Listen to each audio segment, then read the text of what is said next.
ce qui est important par rapport à cette idée d'espace, c'est que finalement, ce voyage, il est perçu comme un exil outre-frontières. C'est-à-dire que ces paysans ont l'impression d'avoir quitté la Russie et qui se retrouvent en pays étranger, avec un climat qui est étranger, avec parfois une langue étrangère, parce que quand ils se retrouvent dans la République Komi, par exemple, dans ces contrées-là, on parlait la langue Komi, donc c'est vraiment quelque chose de totalement étranger pour eux.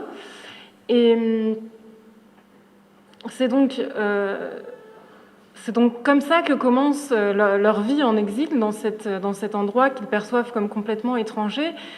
Et ce que je voulais aussi mentionner, c'est qu'ils ont l'impression qu'aucune vie n'est possible, que tout est stérile et qu'on les a envoyés en fait vers la mort.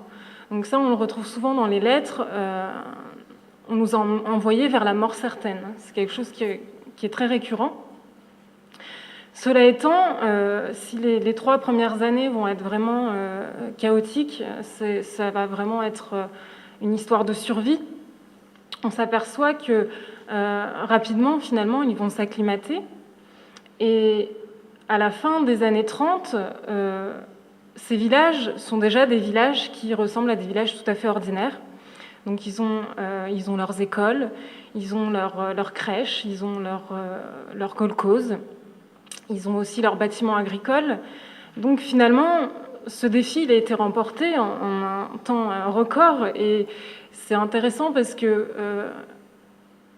cette fois dans les témoignages oraux, donc les récits qui ont été enregistrés, les survivants expliquent que cette survie, ils la doivent évidemment à une volonté de faire, une volonté de survivre tout simplement, mais aussi à l'hospitalité de la population locale. Parce qu'il faut savoir que ces zones n'étaient pas complètement vides d'hommes.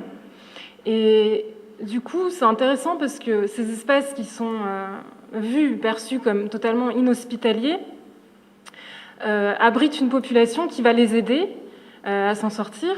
Et dans leur témoignage, ils expriment vraiment tout le temps cette reconnaissance à l'égard des gens du Nord, et justement par rapport à cette question de population des colons forcés et des autochtones. Là, on retrouve aussi cette présence des 2 camps. Et donc ce côté très hospitalier de la population. Un territoire aussi qui, malgré tout ce qu'il a de négatif, offre aussi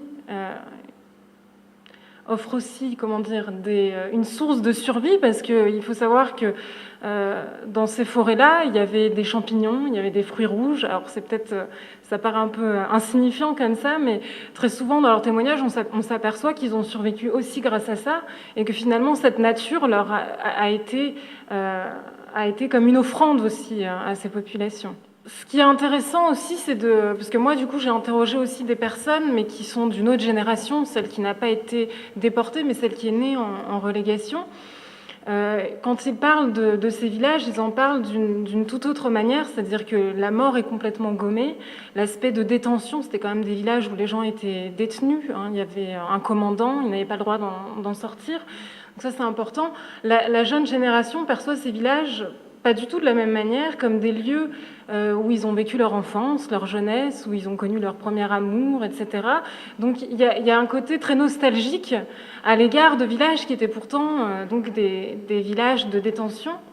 Et ça, je trouve que c'est important de le dire, parce que ça montre à travers le prisme de la nostalgie comment une image peut se transformer, passer d'un lieu totalement infertile à quelque chose qui symbolise plutôt la nature foisonnante, l'espace virginal, avec cette nature belle aussi, esthétique. Donc c'est ce côté-là finalement qui ressort dans la mémoire de ces générations nées en exil.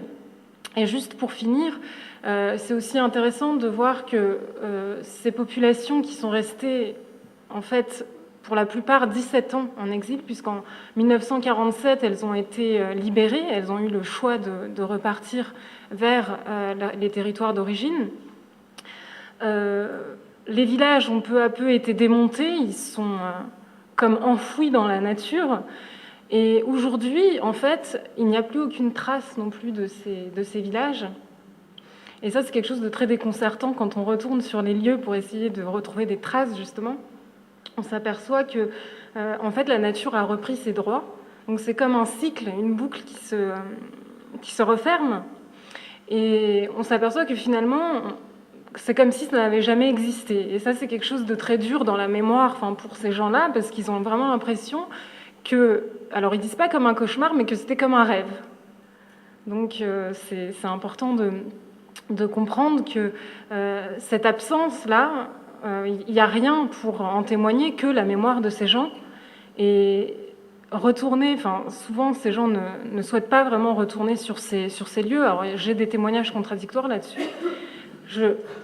Parce que j'ai retrouvé en fait 2 poèmes justement consacrés à l'histoire de 2 villages spéciaux, on les appelait les villages spéciaux.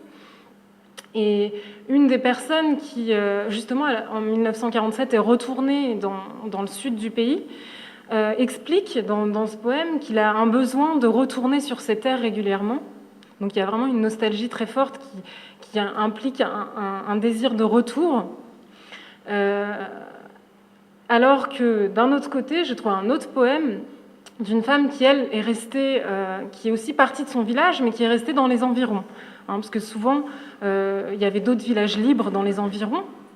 Et elle explique au contraire que ce village, c'est le lieu où sont morts ses parents, où ils ont été enterrés, et qui symbolise un petit peu ce passé quand même douloureux.